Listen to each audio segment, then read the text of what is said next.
Hola de nuevo, muchísimas gracias por asistir. Un pequeño anuncio nada más, en nombre de todos los organizadores de este evento, entre los que nos encontramos el propio Museo Casa del Risco, el Instituto Nacional de Estudios Históricos de las Revoluciones de México, la Fundación Japón en México, la Asociación México-Japonesa, la Embajada del Japón en México y los exparticipantes del Barco Mundial de la Juventud, junto con el Museo Nacional de las Culturas del Mundo, les agradecemos su presencia. Gracias, bienvenidos. Bienvenidos. Queremos darles las gracias por asistir a este evento, también a los que nos acompañan a través de redes sociales. Y pues este es un evento muy interesante que vamos a compartir con todos ustedes acerca del pulque y el sake. Y para eso tenemos a dos de nuestros invitados, Eduardo Monroy, Isao Quillota, así es. Voy a leer sus semblanzas para compartírselas. Isao Quillota es especialista en la historia y cultura del sake.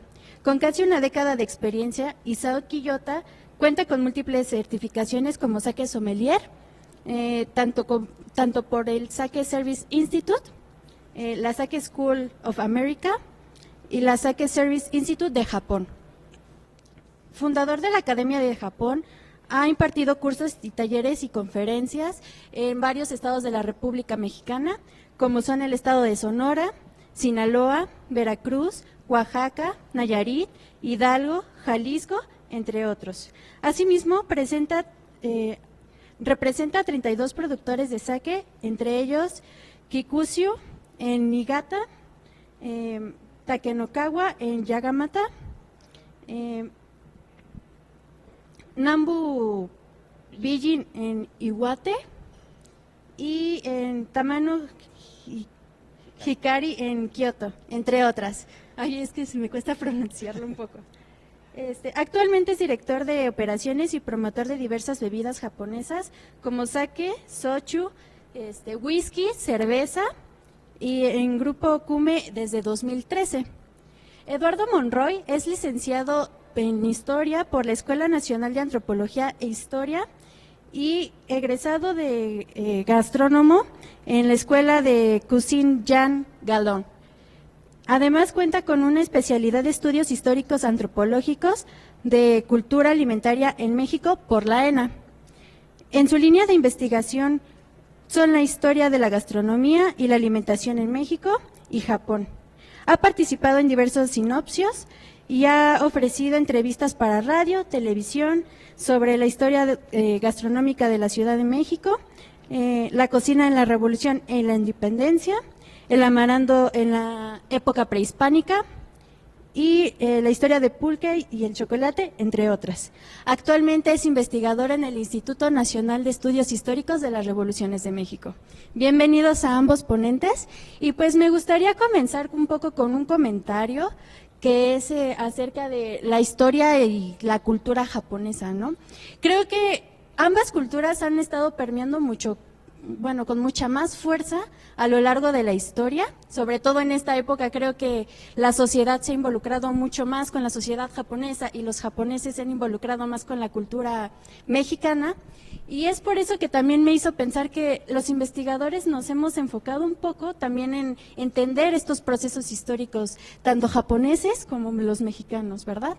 Y pues parte de eso me hizo pensar en un caso, que es el caso de Chichibu, que fue una rebelión que hubo en 1884 acerca de la producción de arroz para el sake, que fue una explotación que hubo hace mucho tiempo por las empresas occidentales, y pues básicamente hubo una rebelión para que ya no se produjera ese sake, y pues básicamente la población ya no muriera de hambre, porque básicamente estaba muriendo de hambre por el exceso de producción de sake al occidente. Entonces creo que es muy importante pensar en este conversatorio para ver qué importancia tenían estas bebidas ancestrales, tanto el pulque como el sake. Y en este caso me hace pensar en las siguientes preguntas, que es ¿cuál es la importancia de tener esta charla para ustedes? ¿Qué importancia tiene o qué relevancia tiene el pulque y el sake en las culturas que nos están representando, en este momento? No sé quién guste comenzar. Gracias. Hola, muchas gracias, Dana, muchas gracias, Isao, gracias a todos por estar aquí. Un agradecimiento a todos. La pregunta la planteamos también un poco de enmaña para contarles cómo surgió tanto el proyecto como con el conversatorio, ¿no?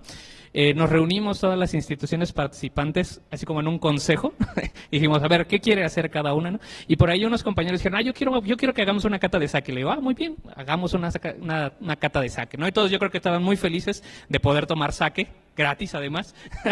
Entonces, en algún punto llegamos a una de, bueno, que no podemos solamente hacer de la historia del sake, porque pues se supone que es un evento que compagina a las dos culturas, ¿no? Entonces surgió por ahí la idea de, hagamos lo del tequila, y yo les dije, no podemos hacerlo del tequila, porque el sake no es un destilado, el sake es un fermentado. Y entonces el sake y el pulque están más cerca solamente por eso, que simplemente decir, son dos bebidas muy famosas en México y en Japón, vamos a juntarlas, ¿no? También hay un contexto detrás, ¿no? Así surge esta plática y empezamos a comentar, bueno, a ver, ¿qué otras características de similitud tienen ambas bebidas? Y justo así fue como llegamos a esta conversación. En términos históricos, las dos bebidas están desde el origen de las civilizaciones complejas de cada una de sus culturas. En el caso del pulque, hay raspadores de obsidiana de la época de los olmecas. ¿Okay? Entonces, ¿qué nos dice eso? Que estas dos bebidas, que son en primera esencia cualquier tipo de bebida fermentada, es sinónimo de una civilización compleja. Pasa con el vino, pasa con la cerveza. En México tenemos el pulque, en América del Sur tienen la chicha, que es la cerveza de maíz, ¿no? También en México hacíamos una cerveza de maíz por ahí, y ya después, conforme se fue complejizando las otras civilizaciones, encontramos que también ya producían destilados, pero bueno, eso es para otra charla, ¿no? Hagamos una de mezcales, por ejemplo, y ahí ya podemos hablar de desde cuándo se destila mezcal en el territorio mesoamericano.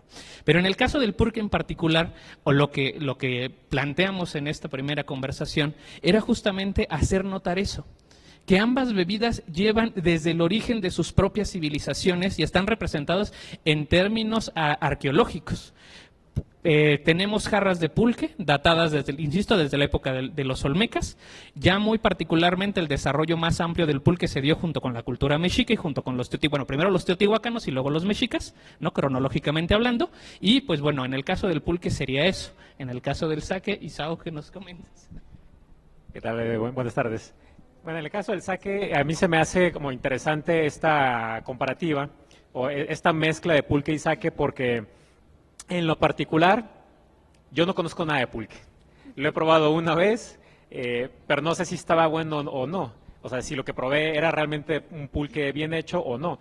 Y eso es, a final de cuentas, lo que me he topado en estos años que he llevado promoviendo el sake con el público mexicano, que dicen, no, pues es que, y a lo mejor aquí, levanten la mano, ¿quiénes creen que el sake es muy fuerte? Con confianza. Entonces, ya, o sea, los que levantaron la mano van a ver ahorita más adelante con la cata, pues que realmente no es muy fuerte.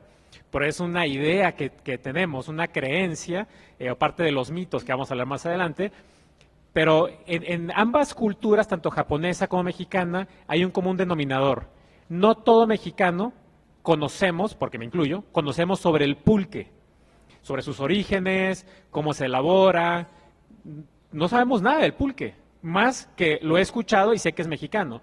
Y en el caso del sake, aunque uno podrá pensar, pues es la bebida alcohólica tradicional de Japón, todo japonés debe de conocer de sake, la verdad es que tampoco es así. He conocido muchos japoneses que no tienen la menor idea, incluyendo mi familia, mis tíos que son japoneses. Yo soy tercera generación descendiente de japoneses. Y de toda mi familia, realmente, pues, mi familia japonesa no conoce sobre el sake. Saben que existe, lo toman, pero punto. O sea, no hay una adicional que es una bebida alcohólica, no saben más, ¿no? Entonces, aquí tenemos un tema que en ambos países, una bebida ancestral, pero con muy poco conocimiento por parte del grueso de la población. Sí, de hecho creo que eso también nos hace preguntarnos de dónde viene, ¿no? ¿Cómo es que se empezó a producir el sake, el pulque?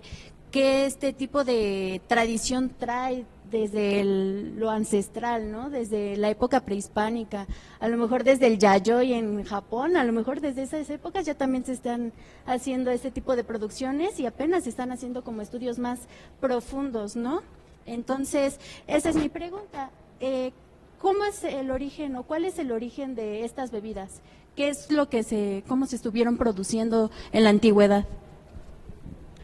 Bueno, en la parte del sake hay varias versiones.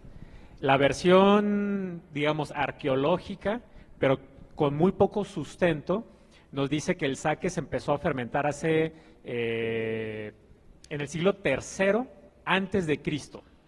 O sea, hace 2300 años. Respuesta comercial tiene 2000 años de historia. Respuesta con fundamento, ya con documento escrito, tiene 1700 años en cuanto a la producción.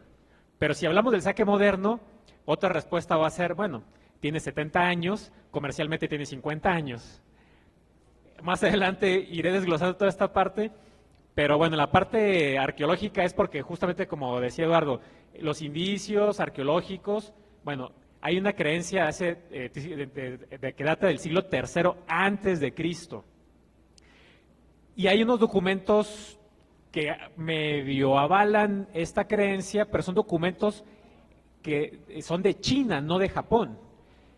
Y hasta el siglo III después de Cristo, en los 1700, ya es cuando están los primeros documentos japoneses de ciertas prefecturas del sur, en donde ya redactan que es una bebida alcohólica fermentada del arroz. Entonces, de ahí podremos partir una respuesta más con mayor fundamento, 1700 años de historia. En el caso del pulque, bueno, ya les había yo mencionado estos raspadores de obsidiana desde el periodo de los olmecas, pero como lo mencioné rápidamente, ¿no? Van a ser los teotihuacanos y los mixtecos quienes ya tengamos un registro propiamente arqueológico. ¿Qué es un registro arqueológico? Vasijas de barro, en donde con la datación y con el rastreo de los estudios que se les hacen, podemos descubrir que ahí se fermentaba el aguamiel, ¿no? Entonces, los mixtecos y los teotihuacanos son los primeros que ya van a tener, digamos, entre comillas, una industria, ¿no? Porque pues también es una protoindustria, no es una industria como la conocemos en la actualidad, pero ya hay casas en donde se produce el pulque. Y esto es muy interesante, porque cuando lo vamos a ir desarrollando conforme vaya a ver la conferencia, el pulque luego va a ser muy regulado durante la época de los mexicas, ¿no? Y cuando llegan los españoles y se establece el virreinato de la Nueva España, esa bebida vuelve a resurgir, y vuelve a resurgir de manera popular. Ajá. Y entonces, como dice Isao, ¿no? O sea, los registros arqueológicos son uno, que nos dicen, bueno, mixtecos y teotihuacanos ya tienen una protoindustria ahí, ya tienen sus vasijas en donde se fermenta el aguamiel, tienen casas de recogimiento en donde que ahorita se conocen como tinacales, sería la similitud, ¿no? Pero propiamente va a ser con la Nueva España, en el periodo colonial, donde tengamos ya una verdadera gran producción de pulque en la zona del altiplano, ¿no? Que incluye un poco de Guerrero, que incluye Puebla, que incluye Hidalgo, que incluye la Ciudad de México, el Estado de México, ¿no? Entonces, esa zona geográfica, esa es la franja del pulque, digamos, ¿no? Incluso Tlaxcala también entra dentro de esa misma franja pulquera. ¿Por qué? Porque ahí es en donde se produce el maguey pulquero. No, el pulque no se produce de cualquier maguey, tiene que ser a fuerzas un maguey muy particular que se conoce como maguey pulquero, ¿no? Y incluso, bueno, eso ya lo vamos a ver mucho después, ¿no? Cómo se va produciendo, pero bueno, quiero que igual como con Isao se queden con esta idea, ¿no? Al menos en el caso del pulque sí podemos datarlo con registros arqueológicos. ¿Bien? Es muy interesante también que nos comenten como esta parte arqueológica para conocer también cómo está construido este pasado dentro de las bebidas ancestrales, ¿no? Pero me causa curiosidad saber ¿qué ritos hubo, algunos mitos o alguna tradición en especial en esas culturas que a lo mejor tuvieran esta práctica ritual tradicional con estas bebidas o se llevaba algún tipo de ceremonia? Sí, mira, en el caso del pulque, en términos históricos tenemos que dividirlo incluso por culturas, ¿no? Insisto, me voy a brincar como un poco el pasado más nebuloso, digamos, porque no hay tanto registro más que el arqueológico y no tenemos como tanto registro de, bueno, sí sabemos qué fiestas, por ejemplo, los mixtecas celebraban, pero no con tanta profundidad como ya después lo supimos con la historia general de las cosas de la Nueva España de Sahagún, ¿no? Entonces vamos a concentrarnos en los mexicas. Los mexicas tenían el control del pulque casi en su totalidad. ¿Qué quiere decir esto? Que no cualquiera podía beberlo, solamente los ancianos podían tener acceso libre al pulque, porque ya habían tenido una vida de sacrificio, de guerra, ¿no? Participado en las guerras floridas, entonces ya era como su recompensa, digamos, ¿no? Era como la parte del retiro. Entonces solamente, para empezar, solamente los ancianos podían beber el pulque todo el tiempo, ¿ok? ¿Qué pasaba con la gente que también que lo bebía y se embriagaba? Los mataban. Así de sencillo, ¿no? Los mexicas eran muy claros en eso. Te encontrábamos tomando o borracho en la calle, decapitado. Te encontrábamos haciendo una barbaridad por ahí, enseñando tus cosas, ¿no? Te matamos, ¿no? O sea, ahí sí no se iban con medias tintas, ¿no? El pulque fue sumamente reglado por los mexicas, justamente en contra ¿de qué? De la embriaguez. Porque además la embriaguez no era propia del ser humano, era parte de una deidad. La deidad del pulque, hay varias deidades para el pulque, ¿no? Entre ellas la deidad Mayahuel, que va a ser la madre del maguey, de donde emana el pulque, que va a ser su leche divina. Ajá. Pero de ahí en fuera tenemos a los dioses menores. Esos dioses menores son los Centototochtli, los 400 conejos. Y los mexicas creían que si tú te embriagabas era porque uno de estos Centototochtlis te poseía. Y entonces no era culpa tuya, tan culpa tuya, estar borracho, ¿no? Lo que hacíamos era, bueno, como es culpa del dios, tenemos que sacarte el dios. ¿Y cómo te vamos a sacar al dios? ¿No? En sacrificio, ¿no? Tampoco era nada más matarlo por matarlo, ¿no? Hay una creencia religiosa a través de la sangre, ¿no? Que explicamos una cosmovisión mucho más compleja, ¿no? Pero bueno, en términos de cotorreo, más o menos así funcionaba la regulación del del pulque para los mexicas. Después, con la llegada de los españoles, les decía, estas regulaciones se van a romper, ¿no? Porque ellos a los nuevos gobernantes no les interesa el pulque, no les interesa la embriaguez. Ellos tienen otro sistema, otra dinámica social. Y los tinacales van a ser un espacio, la primera mitad del siglo XVI, un espacio de dolor y tristeza. ¿Por qué? Porque estos guerreros que habían sido conquistados y sometidos no tenían otra más que embriagarse para un poco mermar esa vergüenza que ellos sufrían, porque para ellos era, bueno, ya perdimos, sacrifícame. Ajá. Yo quiero morir en batalla, como lo dice mi religión, mi creencia, ¿no? Pero los españoles dijeron, no te vamos a matar. ¿Por qué? Porque te vamos a imponer una nueva religión que habla del perdón, que habla de otro tipo de cosas, que habla de un sistema ideológico completamente diferente al que tú posees. Entonces, estas personas recién que están en este proceso de transformación social, cuando cae Tenochtitlan, se funda la Ciudad de México, pues estos indígenas van a liberar esa parte del pulque.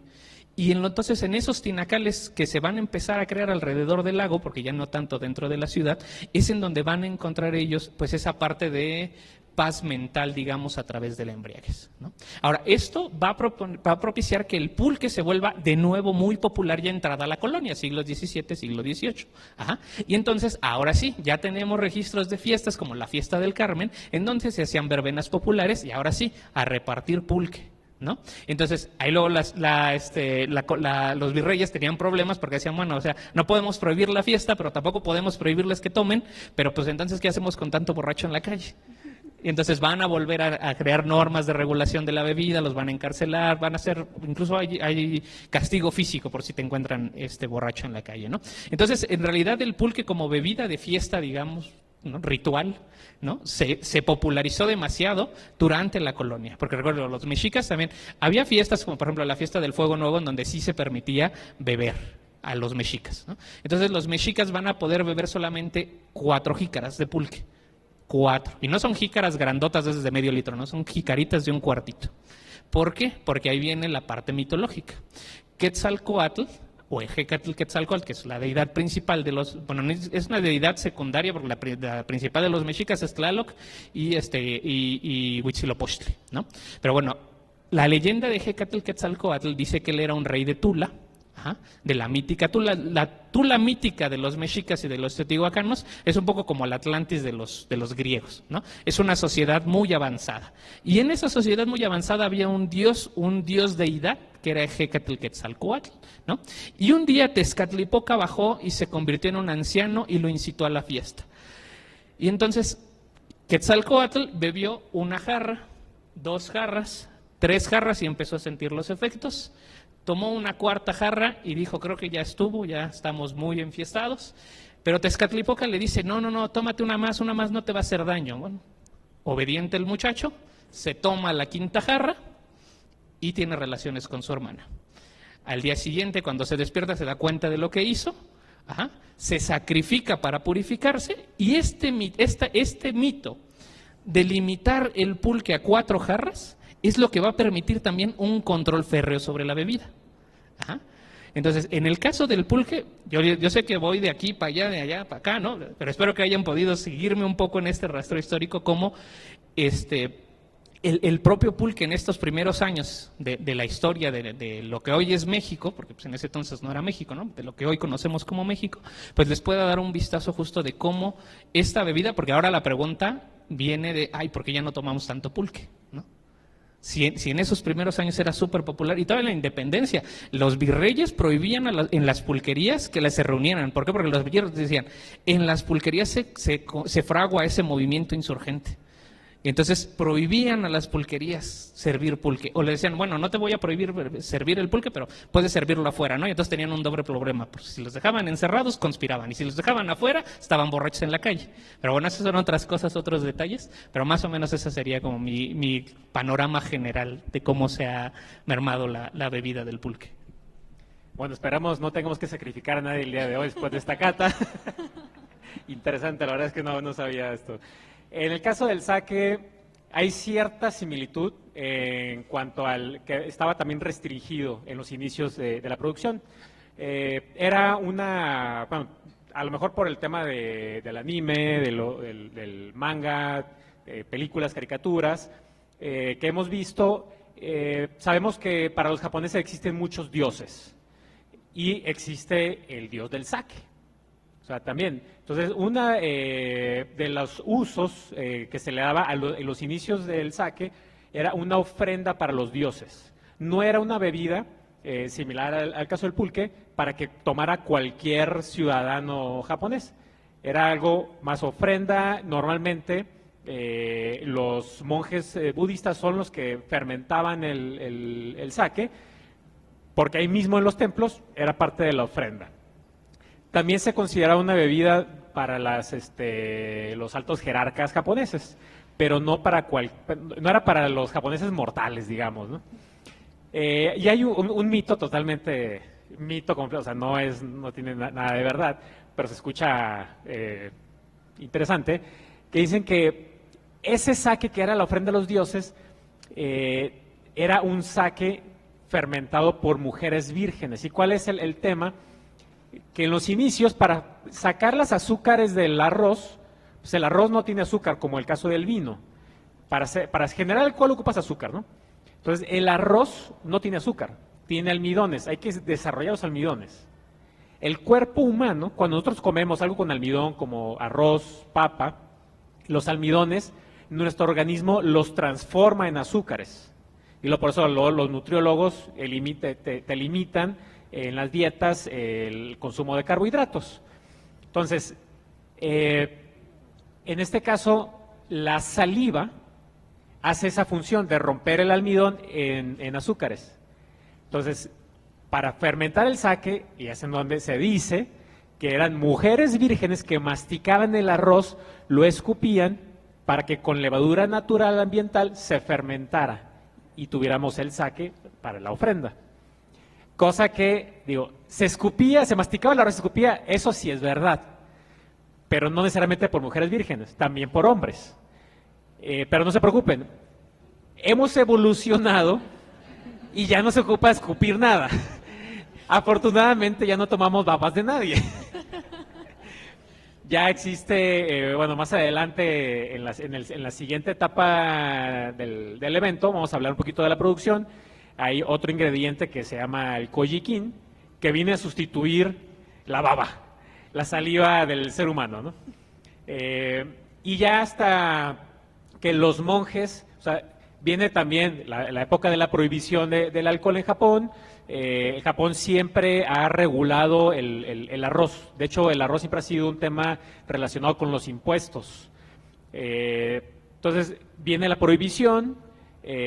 A final de cuentas, como todo país que prohíbe el alcohol, la ciudad se las arregla para seguir produciendo clandestinamente y tomando alcohol clandestinamente, hasta que cambia el emperador y ven, ahora sí que con ojos de signo, en este caso de yenes, que están perdiendo dinero, ¿no?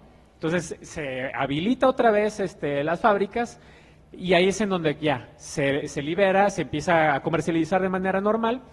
Y los monjes budistas fungieron un papel fundamental en ¿Por qué? Porque como ellos son los que ya estaban produciendo el sake, ellos eran los primeros en empezarlo a transportar de un lugar a otro.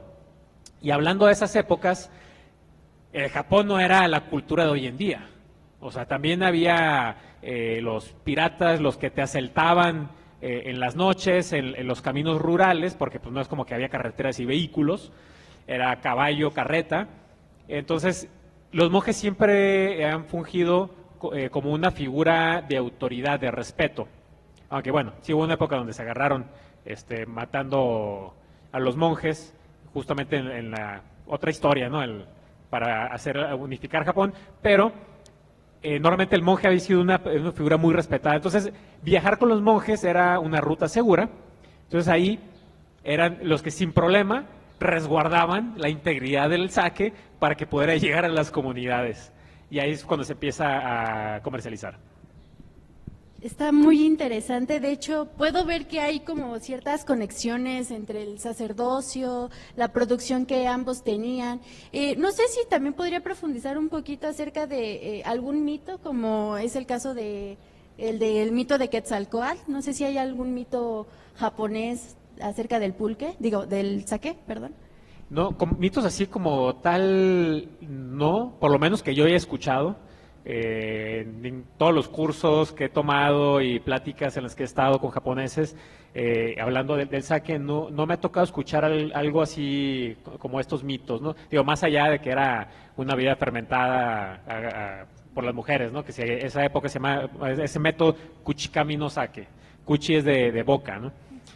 Fuera de eso, y que era una ofrenda como tal para los dioses, no tengo conocimiento que exista algún mito, ¿no?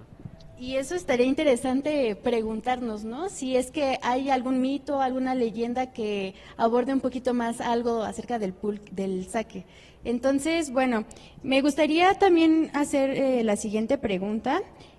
Por ejemplo, el esplendor que tuvo estas bebidas en ciertas épocas históricas. No sé si haya alguna época en específica que tuvo mayor esplendor. A lo mejor, por ejemplo, con el pulque es más la época prehispánica, a lo mejor no, o con el sake, a lo mejor con la época medieval japonesa, a lo mejor ahí hubo algún auge en específico.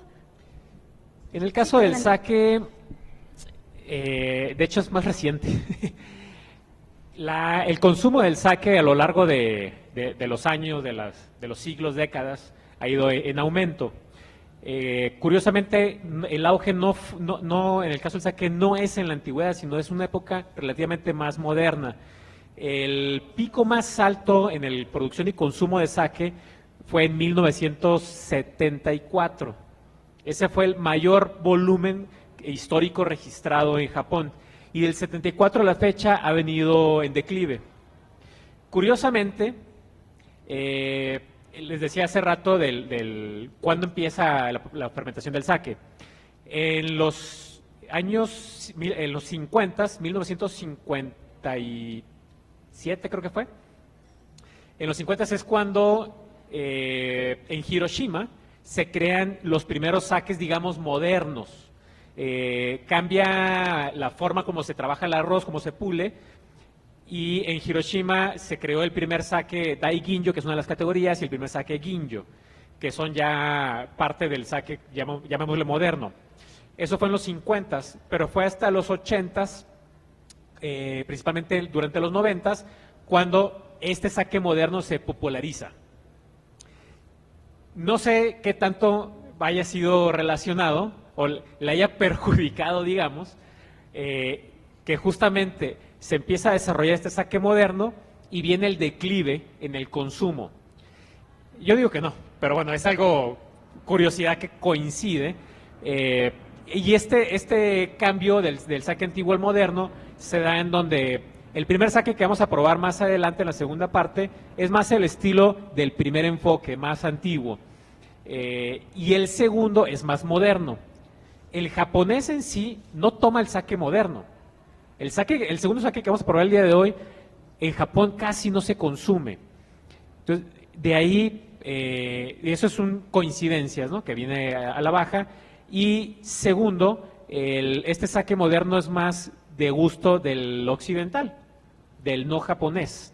Entonces, fuera de Japón se aprecia más el segundo estilo que el primero, pero dentro de Japón es más el primero.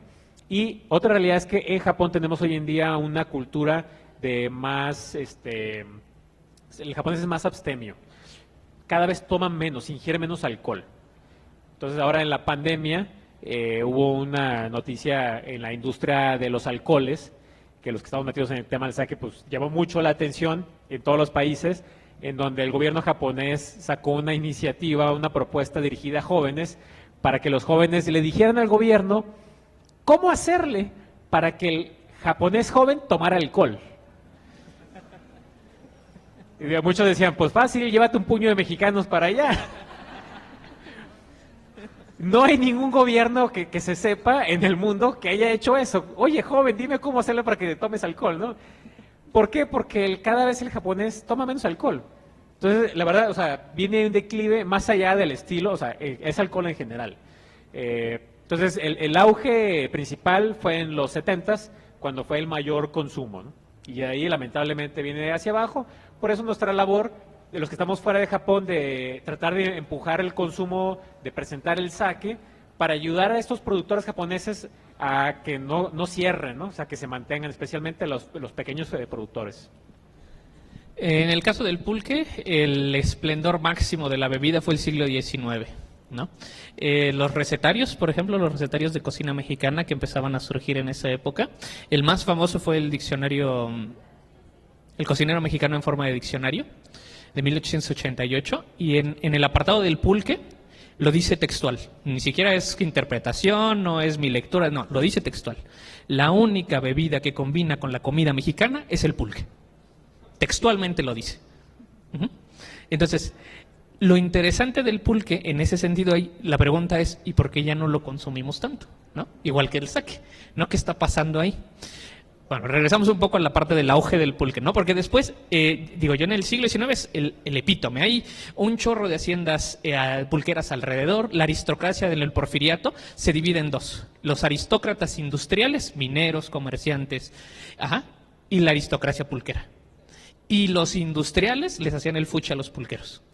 Eran bien clasistas, ¿no? Porque era de, ¿y cómo hiciste tu riqueza? Vendiendo pulque. Órale. Entonces siempre fueron payasones, ¿no? Pero ¿qué nos dice esto? Que el consumo de esa bebida era tan importante que te volvías rico solamente fermentando aguamiel. Con el proceso debido, se pone un hongo madre, porque hacer pulque es muy difícil, muchachos, ¿no? No es nada más de, bueno, pongo a fermentar el aguamiel. No, hay un pulque madre, como las masas madres, en cada tinacal hay un pulque madre.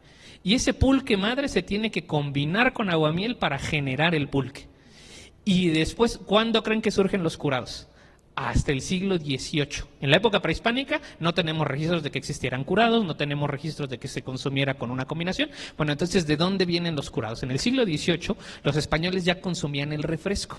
¿Y qué era el refresco? Frutas con agua mineral natural, ¿no? ¿Cómo sabemos que se consume de esa manera? En España hay registros de los recetarios de la cocina de los reyes en donde se dice cómo hacer refrescos. Bueno, entonces esos españoles que en un primer momento no les interesaba el pulque, lo veían como una bebida de indígenas, de pronto empezaron a ver que había un rédito económico. Entonces decían, mira, yo puedo sacar dinero de esto, ¿no? Y entonces a pesar de que había prohibiciones de parte de la corona española para que no se vendiera y se produciera tanto pulque, porque lo que le interesaba a la corona española era que se vendiera y se consumiera vino español, porque tampoco teníamos vides aquí justo por eso, porque hay un bando específico del rey y del virrey diciendo no se van a plantar ni vides, no se van a plantar vides en la Nueva España, porque lo que les interesa es que todo el vino producido en España llegue aquí y se consuma. Y dijeron, bueno, el vino es caro, bueno, denle a los indígenas pulque, no pasa nada, ¿no? Pues al final ellos son pobres y no van a poder comprar vino, denles pulque. Entonces, estas haciendas empezaron así, indígenas que primero ellos construían en sus tinacales de sus casas y después los hacendados españoles diciendo, ellos toman pulque, vamos a venderles el pulque. Y entonces después, cuando los españoles empezaron a tener problemas porque no había mucho dinero, que no podían consumir vino, pues les tocó tomar el pulque de los indígenas. Y entonces, ay no, esto sabe feo. ¿Cómo lo podemos hacer más digerible a mi paladar? No encontraron las frutas. Entonces empezaron a ser curados, ¿no? Y como hasta la actualidad el curado se vende más caro que el natural. Y entonces así surgen estas, y entonces poco a poco, al tener un bajo ingreso económico, porque no todos los españoles eran hacendados, no todos los españoles eran jefes, ¿no? Todos eran también peones, algunos de ellos, ¿no? Pues la embriaguez ha existido siempre y siempre va a existir, ¿no? Siempre ha habido, los gobiernos siempre han tenido problemas para tratar de controlar la embriaguez, ¿no? Entonces, estos mismos españoles, borrachos también, ¿no?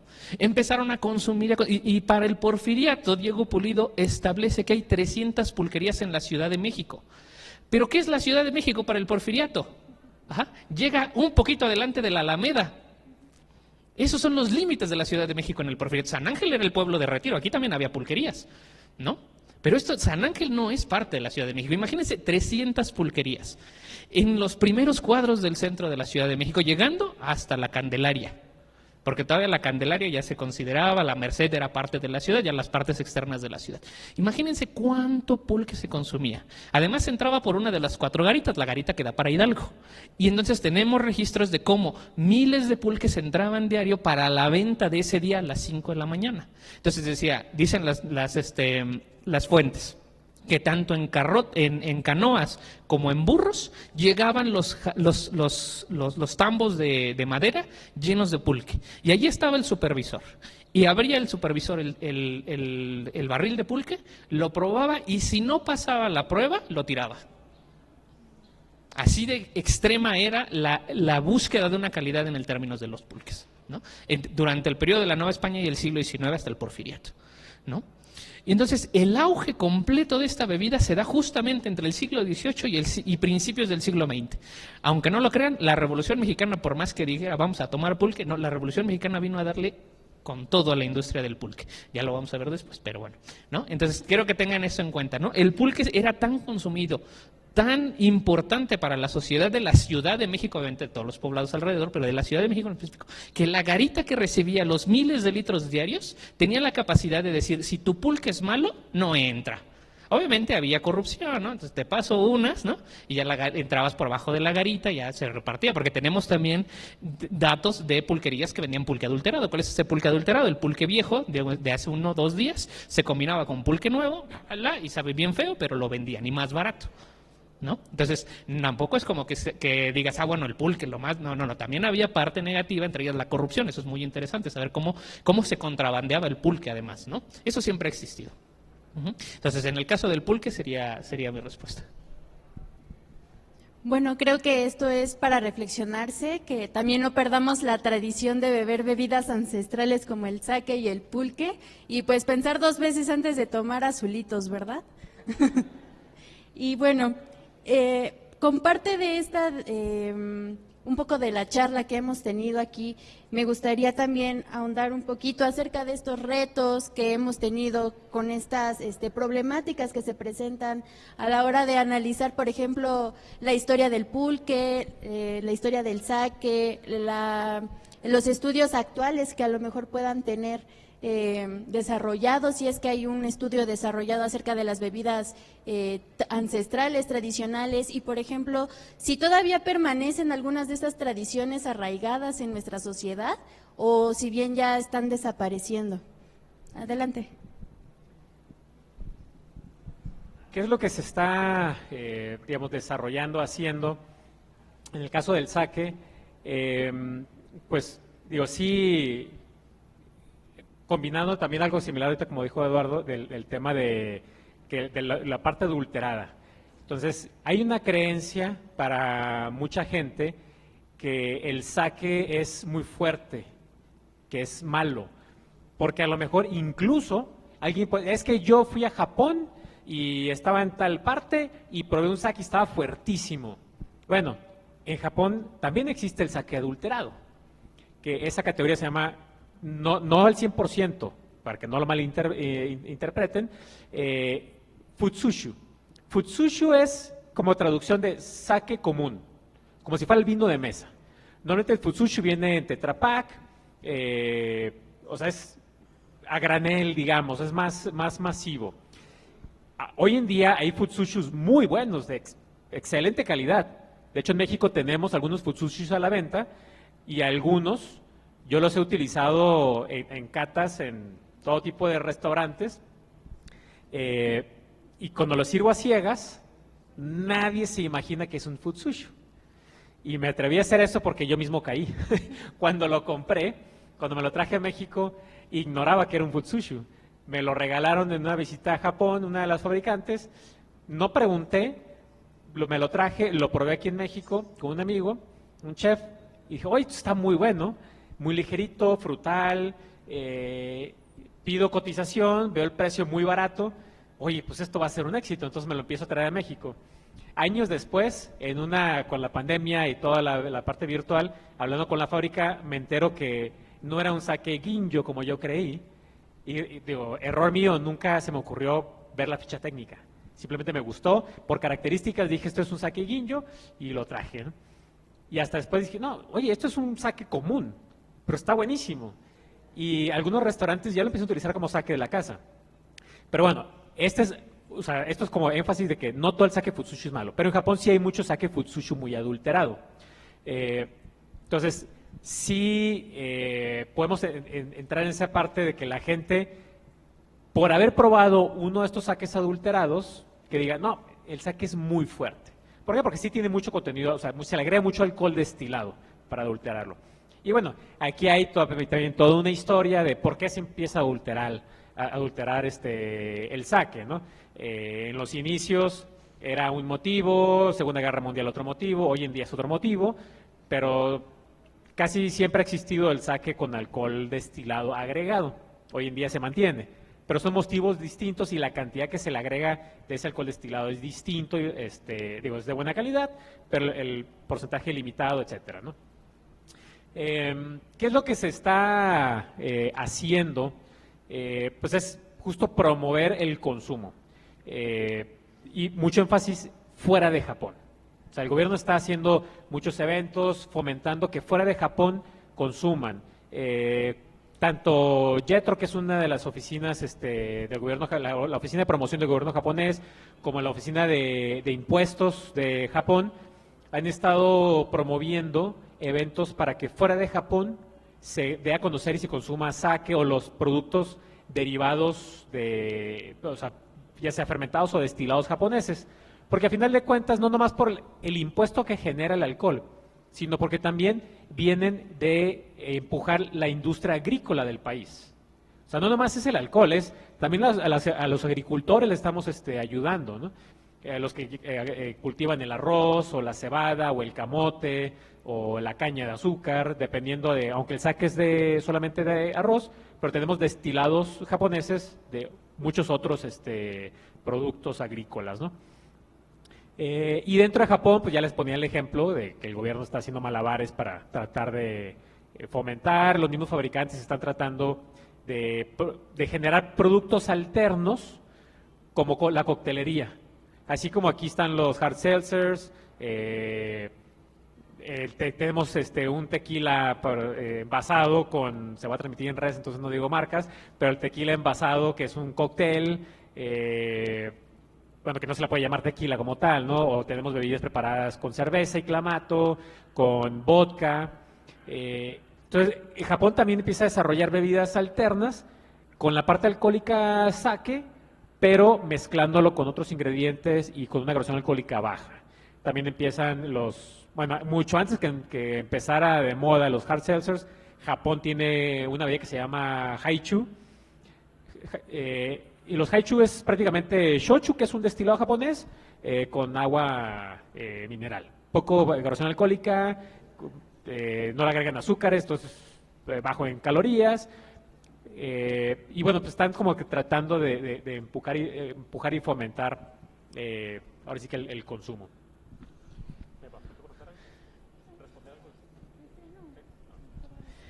En el caso del pulque, ya hablábamos también de la parte de la adulteración durante todo el siglo XVIII, siglo XIX. En el XX va a pasar la revolución, o sea, no hay otra forma de decirlo, va a pasar la revolución y va a arrasar la revolución. Las haciendas van a perder poder. ¿Por qué? Porque todos los ejércitos, no nada más villista, zapatista, no, todos los ejércitos, federal, carrancista, villista y zapatista, llegaba a las haciendas por los víveres indispensables, ¿no? Eso sí no se puede negar, hay registros, hay testimonios de que pasa. Insisto, no nada más unos, todos los revolucionarios la hacían. ¿Qué pasa con todas estas haciendas en Hidalgo? En 1915 se van a dar las famosas batallas del Bajío.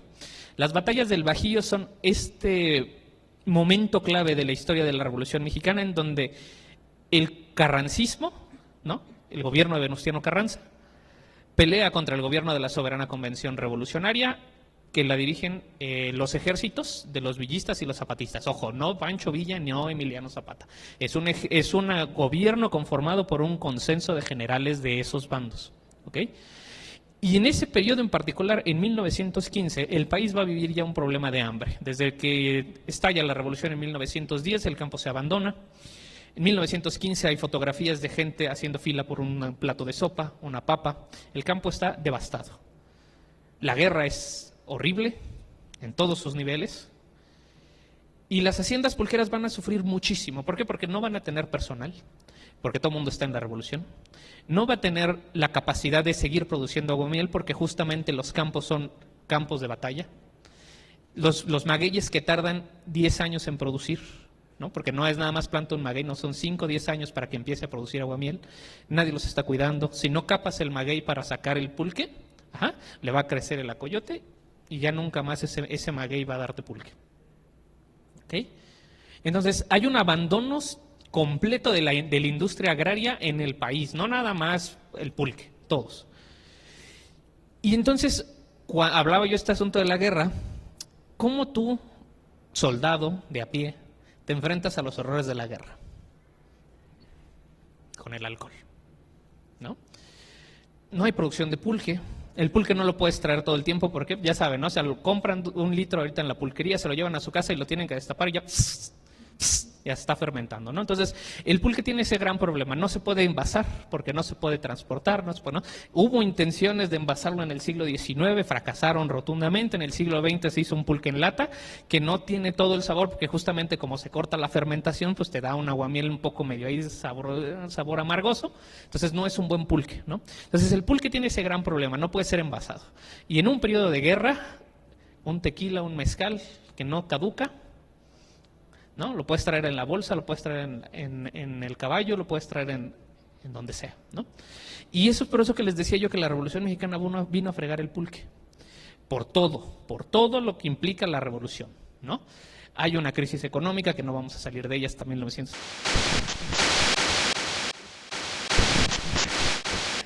Hay también un abandono completo del campo, las haciendas pulqueras, muchos de ellos van a ser expropiadas, muchas familias van a ser asesinadas, no hay una constante en ella. Luego en 1940, 1950 llega el regente de hierro, Uruchurtu. Uruchurtu tiene una conciencia muy, muy, muy conservadora. No le gustan las bebidas alcohólicas, no le gusta a la gente, no le gusta lo popular. Entonces Uruchurtu va a empezar a prohibir las pulquerías. Y las pulquerías van a tener que diversificarse para poder sobrevivir. Entonces, si no hay pulque, bueno, pues ¿qué toman? Tequila, mezcal, cerveza. Vendámosles eso. ¿Por qué? Porque al final los productores de pulque y los que venden el pulque pues necesitan comer. Es un negocio que tiene que ser redituable en algún momento, ¿no? Y entonces las pulquerías empiezan a desaparecer y empiezan a volverse cantinas. Y eso es lo que realmente va a pasar con el pulque, un abandono completo del campo, que no se ha podido recuperar porque tampoco, digamos, no hay gente que se dedique tanto a la producción del aguamiel y del pulque, porque yo les dije no es una tarea sencilla, es una tarea que lleva años de producción. Y ya muy pocos productores, incluso en Xochimilco, ¿no? El pulque que vamos a degustar ahorita es de una compañera que tiene su colectivo de mujeres pulqueras.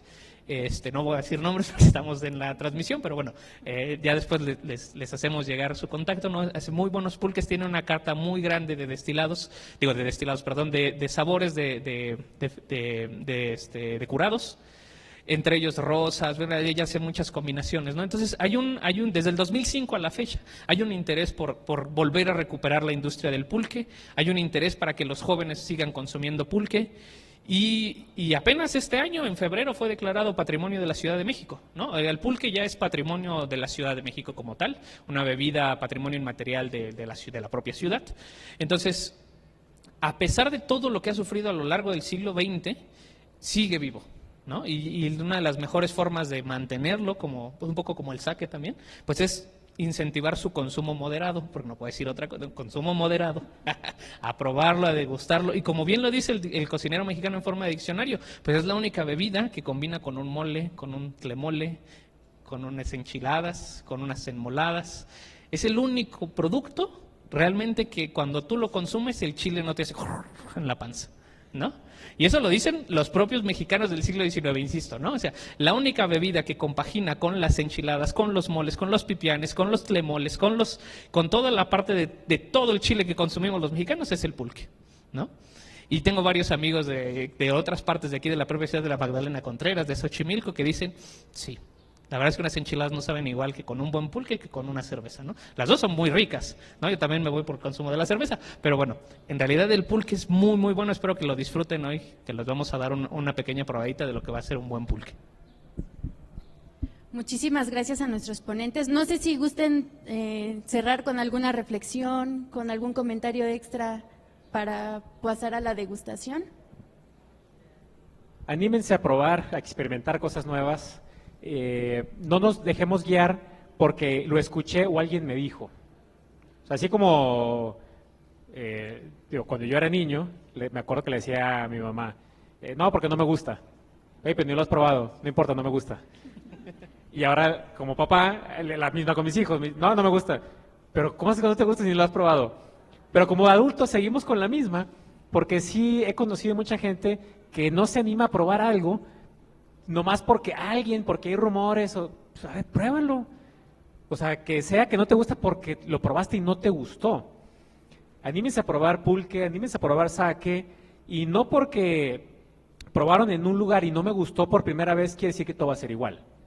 ¿A poco no les ha tocado ir hablando de tacos, a una taquería que están horribles los tacos? A mí sí me ha tocado y seguramente a todos ustedes les ha tocado probar un taco que estaba muy malo. Y no por eso quiere decir que los tacos sean malos, ¿verdad?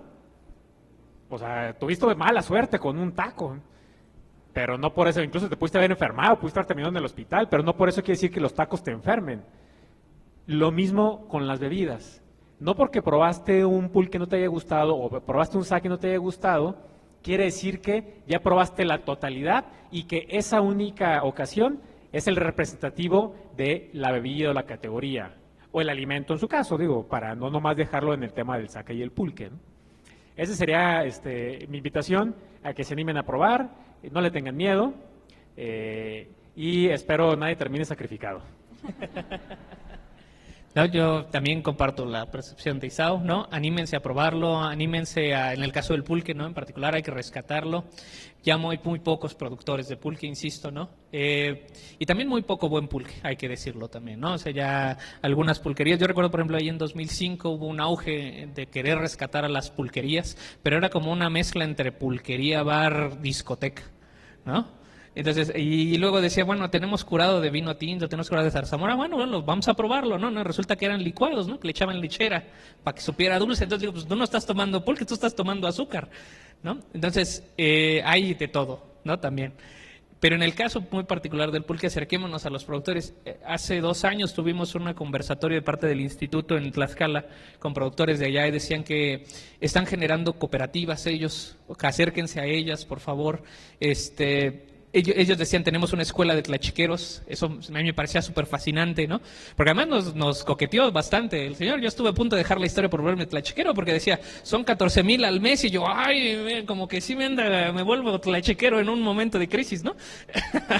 Pero bueno, la idea también es justamente rescatar toda la parte técnica de la bebida, ¿no? No nada más es quedarnos con esta reflexión, ¿no? Cuando tú consumes una bebida, pues no nada más es, me la sirvió en un vasito, ¿no? Hay una producción completa, hay un trabajo de gente que lleva muchos años en la industria, que trata de hacer un producto de calidad para ofrecerlo, y que la verdad es que no es tan fácil ya en términos industriales, ¿no? O sea, tienes a Coca-Cola, tienes a toda la industria cervecera, toda la industria de los refrescos con un gran poder adquisitivo, una gran capital de comunicación, ¿no? Que poco a poco pues se van apagando todas esas pequeñas luces, esos pequeños espacios de tradición, porque pues la bebida es una bebida, el sake también, ¿no? Son bebidas tradicionales, y lo que implica con ella es un conocimiento ancestral, es decir, un conocimiento de que el pulque y el sake al menos se han producido de la misma manera desde hace 200, 300 años, ¿no?